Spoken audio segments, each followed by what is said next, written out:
Guys, প্রথমে তোমরা ভিডিওটা দেখো, তারপর এই ভিডিওতে যে ফানি কমেন্ট করবো। জিনিস হতে গিয়ে যে আমাদের এত বাজে খাবার দেওয়া হবে সেটা সত্যি আমরা ভাবি। আমাদেরকে নিয়ে গিয়ে আমার সাথে এত বাজে ব্যবহার করা হবে সেটা সত্যি জানতাম না। বাড়িতে এসে মাংস রান্না করে খাচ্ছি, কারণ আমাদের খেতে হয়। প্রায় 7 দিন, মনে হয় 7 দিন পর আমি বাড়িতে আবার খাচ্ছি, তাও আবার চিকেন।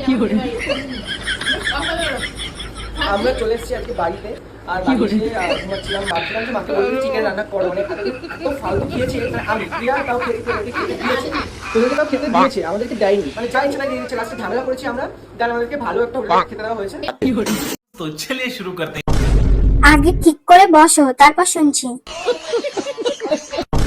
সস্তা সতে গেলে ওটাই হয়। ওখানে গিয়ে সুনাম আর বাড়িতে এসে বদনাম। ভিউজ কামাতে পারেনি তাই বদনাম করছে।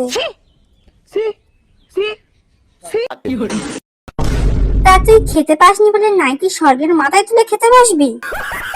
নেক্সট ফানি ভিডিও দেখার জন্য চ্যানেলটি তাড়াতাড়ি সাবস্ক্রাইব করে নাও।